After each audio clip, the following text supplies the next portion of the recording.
The rain-slicked street reflected the neon glow of the bar across from the apartment building, its windows fogged with the breath of strangers. My heart hammered as I stood in the alley, collar up, watching her silhouette vanish through the glass doors. Lena, my wife of 7 years, had slipped out of our home an hour ago, her excuse, a late meeting, hanging in the air like a lie I couldn't yet name. I followed her, driven by a gnawing ache that had grown over months, a suspicion that felt like a splinter under my skin. Now I stood frozen, staring at the doorman's impassive face as I asked him to call her down. My voice cracked, betraying me. "Tell her it's James. Her husband." The alley smelled of damp concrete and rotting trash, the kind of stench that clings to your clothes. My fingers twitched, itching for a cigarette I hadn't smoked in years. Lena's late nights had started innocently enough. Client dinners, she said, her PR job demanding more hours. But the signs piled up like unpaid bills. Her phone face down on the counter, her perfume lingering on a scarf I didn't recognize. The way her laugh sounded different, brighter, when she thought I wasn't listening. I'd rationalized it all. Told myself I was paranoid, that love meant trust. But tonight, when she kissed my cheek and said she'd be home by 10, something in her eyes, a flicker of guilt, pushed me out the door after her. The doorman, a stocky man with a graying mustache, squinted at me through the drizzle. "Name again?" he asked, his tone flat, like he'd seen this scene before. I repeated it, my stomach twisting. The lobby beyond him was all marble and dim light, too polished for the chaos in my chest. He picked up the phone, muttered something, and I waited, each second stretching like a taut wire. What was I expecting? Lena to come down, laugh it off, explain it was a misunderstanding? Or something worse, something that would shatter the life we'd built. The mornings of coffee and quiet jokes, the nights tangled in each other's warmth? My mind raced, replaying the past year. The first crack was subtle. Lena's new habit of locking her phone, claiming it was work policy. I'd nodded, ignoring the unease. Then came the weekends she spent catching up at the office, her clothes carrying the faint scent of cologne, not mine. I'd asked once casually and she'd laughed, saying it was her boss's aftershave, too strong, wasn't it? I'd believed her because I wanted to, because doubting her felt like doubting myself. The doorman hung up.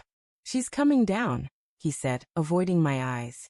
My pulse surged, a mix of dread and vindication. I stepped back into the shadows, the rain soaking my hair, my shoes squeaking against the pavement.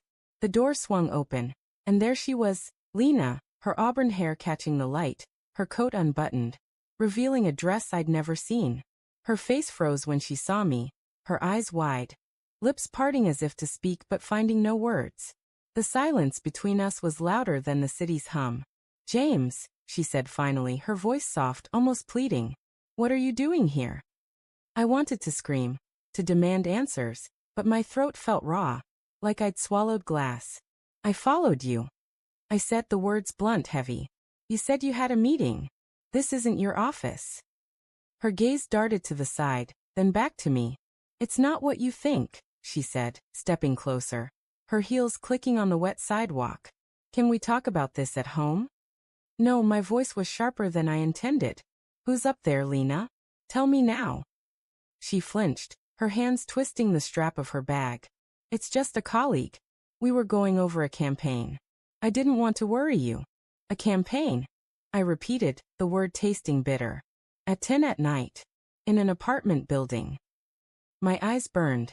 Not from the rain but from the truth I could feel closing in. "I'm not stupid, Lena." Her lips trembled, and for a moment, I saw the woman I married, vulnerable, human. The one who cried during old movies and held my hand through my father's funeral.